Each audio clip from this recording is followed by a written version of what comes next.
Fala galera, salve salve, espero que todos vocês estejam bem e se cuidando durante essa quarentena. Hoje nós vamos para a nossa segunda revisão de introdução ao direito, nós vamos finalizar a dimensão sociológica do direito e vamos começar a falar da dimensão normativa. Então, curte aí, se inscreve no canal que depois da vinheta a gente começa.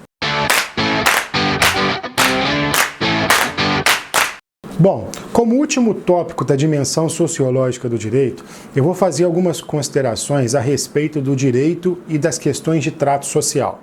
Na verdade, as regras de trato social, elas estabelecem um padrão de comportamento que são impostos pela sociedade a cada indivíduo para que haja um convívio mais harmônico entre os pertencentes a uma mesma coletividade.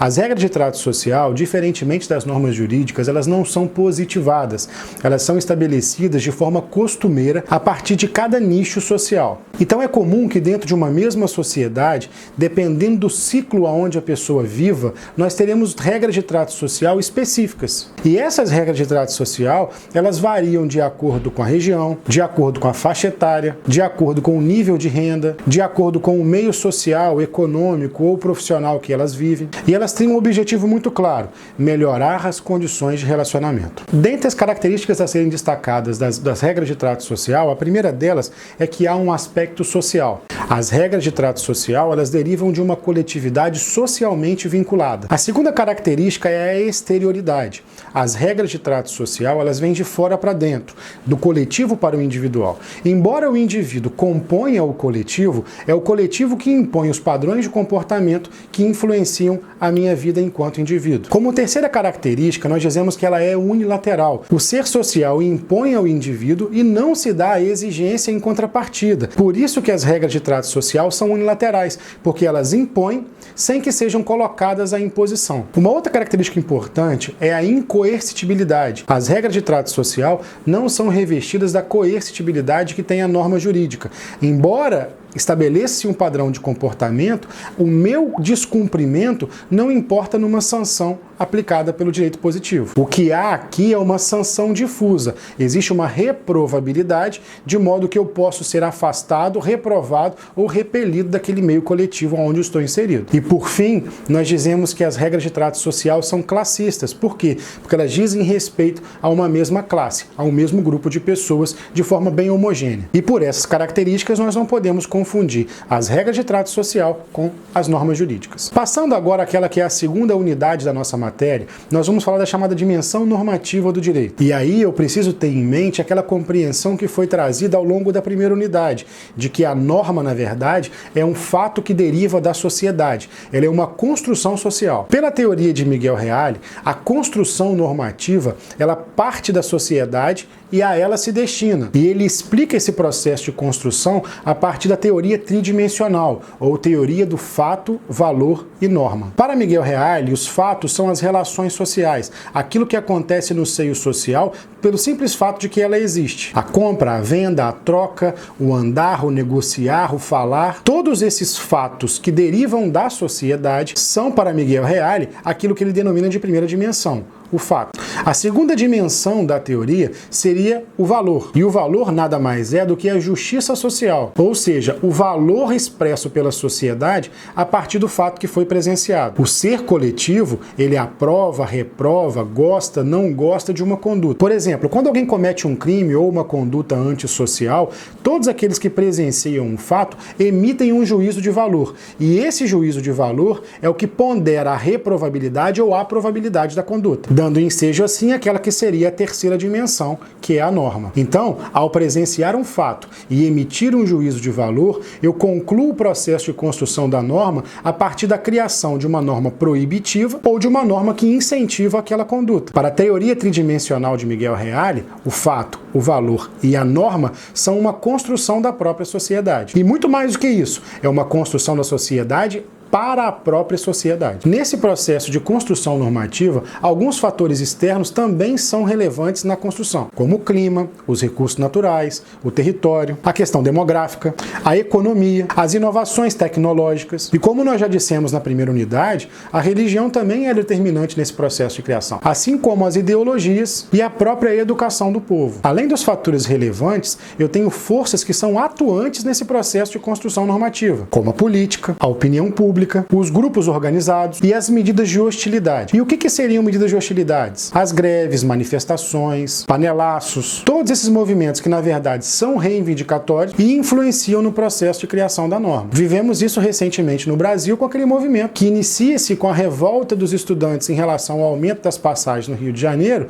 e, em razão de uma série de outras propostas, culminou com o impeachment da presidenta Dilma. E assim eu passo a estudar agora a norma como acepção do termo direito. Por excelência, a principal espécie normativa é a lei. Não é só a mais comum, como é a mais conhecida de toda a população. Inclusive, a expressão lei, ela é adotada genericamente como sinônimo de qualquer norma. Fala-se de lei quando se quer referir a uma norma estatal, invariavelmente. Apesar de lei também ser uma espécie normativa, ela tem no seu sentido mais amplo o sinônimo de qualquer espécie normativa. Os estudiosos apontam 3 origens para a palavra lei. A primeira delas vem de legere, do latim ler, em alusão à forma escrita das leis. Desde sempre, as leis são predominantemente escritas, então lei seria legere, ou seja, aquilo que estava escrito. A segunda origem é a palavra ligare, também do latim, e que teria a conotação daquilo que une, daquilo que liga, daquilo que vincula toda uma sociedade. Assim, a lei seria aquilo que vincula a sociedade por ela influenciada. E a terceira origem seria a palavra eligere, cujo radical está ligado à palavra eleito. E, portanto, a lei seria aquilo que foi elaborado por aqueles que foram eleitos. E aí, a expressão lei, independentemente da origem, ela pode ter 3 aplicações dentro do direito. Um sentido amplíssimo, que diz respeito a qualquer norma, qualquer regra, seja natural, seja física, seja jurídica, como, por exemplo, a lei da gravidade, as leis da física, a lei da matemática e até mesmo as leis jurídicas. Esse seria o sentido mais amplo possível. Um sentido amplo, aonde eu atribuo à palavra lei todas as normas jurídicas, sejam elas leis ou não, e aí eu enquadraria no termo amplo da palavra a própria Constituição, que é uma norma supralegal, as leis que são normas legais e as normas infralegais, como portarias, circulares, pareceres e outras espécies normativas. E como terceiro alcance da expressão, eu tenho o sentido estrito, onde leis seriam as espécies legais, leis complementares, leis delegadas, leis ordinárias e medidas provisórias, cada uma atendendo à sua competência e especificidade. Atentando para a expressão específica da lei, ou seja, da lei jurídica, a lei é uma norma de conduta de caráter geral, impessoal, abstrato, garantida pela força social como meio de promover a justiça, de onde nós destacamos 3 características: a generalidade, a impessoalidade e a abstração. Outro conceito que também merece ser relevado são os institutos jurídicos, que se caracteriza pela reunião de normas para uma finalidade específica. Por exemplo,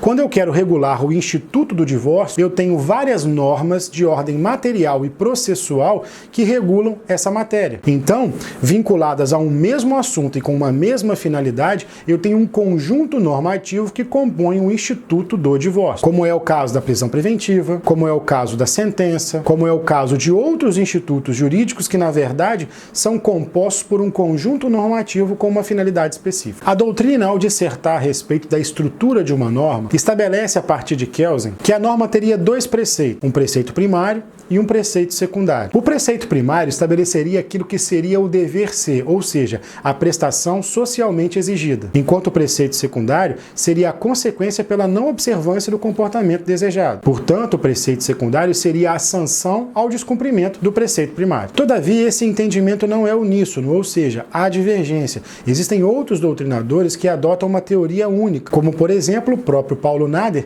que entende que não existe um preceito primário e um preceito secundário, mas um único preceito, e que essa sanção estabelecida na norma, ela diz respeito ao próprio radical do dever ser, e não uma alternativa ou uma consequência ao seu descumprimento. Na classificação das normas jurídicas, a primeira forma de classificá-las é quanto ao sistema jurídico a que pertencem, e aí as normas podem ser nacionais, estrangeiras ou uniformes. Diz-se que uma norma é nacional quando analisada do ponto de vista da territorialidade. É nacional aquela cujo alcance dos seus efeitos diz respeito ao território onde eu estou inserido. Já as normas estrangeiras, elas estão para além do meu território, estão para além da minha jurisdição. Pertencem, portanto, a um estado onde os seus efeitos não me alcançam. Já as normas uniformes, elas estabelecem regras idênticas a mais de um estado. É o que acontece, por exemplo, com a Lei Uniforme de Genebra. Ela tem um texto idêntico que é replicado em mais de um estado. E embora cada nação tenha autonomia e soberania para legislar a respeito da matéria, para atender a uma economia globalizada, há um padrão uniforme da lei do cheque em diversos estados estrangeiros. É possível também classificar as normas a partir da fonte de onde elas originam, e assim elas podem ser legislativas, jurisprudenciais ou consuetudinárias. Disse que uma norma é legislativa quando ela deriva do poder legislativo, ou seja, ela observa todo o processo legiferante estabelecido na Constituição. Há uma proposta, discussão, votação, aprovação, sanção, publicação e vigência, seguindo todos os trâmites legalmente exigidos para que uma norma produza a totalidade dos seus efeitos. Já as normas jurisprudenciais, elas não emanam do poder legislativo, ao contrário, derivam de um outro poder, o chamado poder judiciário. E o que seriam essas normas jurisprudenciais? Embora elas não tenham a aplicabilidade idêntica das leis, elas influenciam a sociedade na medida que elas estabelecem qual é a interpretação do poder judiciário a partir daquela norma. E por isso é a chamada fonte indireta do direito, que embora não diga como deve ser, dá concretude, interpretando como aquele direito deve ser aplicado. Para que surja uma norma jurisprudencial, é necessário que haja uma decisão de um órgão colegiado do Poder Judiciário. Portanto, uma sentença proferida por um juiz monocrático não pode ser definida como uma norma jurisprudencial. É necessário que a decisão seja proferida por um conjunto de juízes, desembargadores ou ministros. E aí aquela matéria que é conhecida por um tribunal passa a ser adotada como fonte indireta, de modo a influenciar os casos julgados à semelhança daquele. E por fim, nós temos as chamadas normas consuetudinárias, que na verdade derivam da sociedade através dos costumes. As normas consuetudinárias, via de regra, não são escritas. Ao contrário, estabelecem um padrão comportamental diretamente relacionado àquilo que a sociedade faz e não àquilo que ela escreveu. São exemplos de normas consuetudinárias a famosa lei do silêncio, o feriado de carnaval e outras medidas de controle social que nós poderíamos jurar que está escrito na lei e não está. Todavia, o fato de não estar positivada não torna essa norma menos cogente. Ao contrário, existe a obrigatoriedade do seu cumprimento, porque essa fonte consuetudinária também impõe um padrão de comportamento. E por fim, a gente classifica as normas a partir da sua hierarquia, que classicamente distribui as normas em normas constitucionais, normas legais e normas infralegais. São normas constitucionais por excelência a Constituição e as emendas constitucionais, são normas legais as leis complementares, as leis ordinárias, as leis delegadas e as medidas provisórias, e são normas infralegais as portarias, pareceres, circulares, regimentos internos e demais normas administrativas que não derivam do poder legislativo. E para fechar a nossa revisão, nós vamos falar dos atributos da norma da vigência, eficácia, efetividade e legitimidade. A vigência é a aptidão para produzir efeitos no mundo jurídico. Significa que a norma preenche todos os requisitos técnicos e tem imperatividade para produzir o efeito desejado. Aqui é importante destacar que a existência da norma não pressupõe a sua vigência, em razão da chamada vacatio legis. E o que é essa vacatio legis? É o período compreendido entre a sua publicação e o início dos seus efeitos. Por exemplo,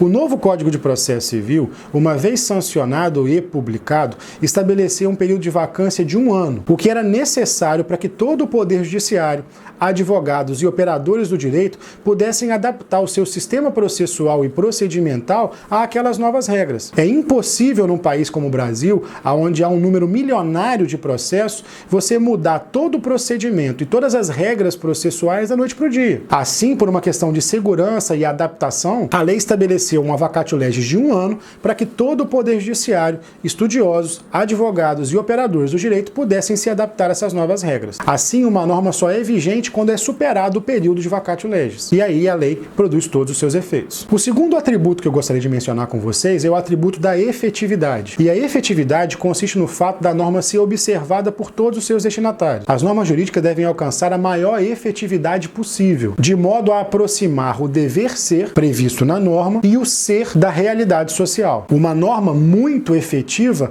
é aquela que o padrão exigido é comumente seguido pela sociedade. Já a eficácia, que é um outro atributo da norma, todos os efeitos pretendidos pelo legislador foram alcançados. Portanto, eficaz é uma norma que atingiu a plenitude da sua efetividade. Aqui, a regra é integralmente cumprida, de modo que o dever ser acaba sendo o ser social. Por exemplo, quando uma regra processual é prevista e essa regra é totalmente observada pelos operadores do direito, nós não temos apenas uma norma efetiva, nós temos uma norma absolutamente eficaz. Diferentemente de uma regra que estabelece a punição para um crime. É efetivo, mas não é eficaz. É efetivo porque há sim a observância desse dispositivo, mas não é eficaz porque não consegue evitar a totalidade dos homicídios. E é nesse ponto que eu diferencio efetividade de eficácia. E por fim, eu tenho o atributo da legitimidade. A legitimidade, ela se opera em dois planos. O primeiro plano é de que uma norma legítima, ela é criada por aquele que foi legitimado para criar. Então, uma lei legítima, ela deve derivar do poder legislativo, daqueles que foram eleitos e constituídos com legitimidade para criar regras. E o segundo plano dessa legitimidade é que a regra diga respeito ao interesse da sociedade que o elegeu. Assim, disse que uma norma é legítima quando ela emana do poder legitimado para criar regras e que essas regras digam respeito ao interesse da sociedade que o constituiu. E assim nós fechamos a nossa revisão da matéria da P1 para dar início agora ao segundo bimestre. Um grande abraço para vocês, fiquem com Deus.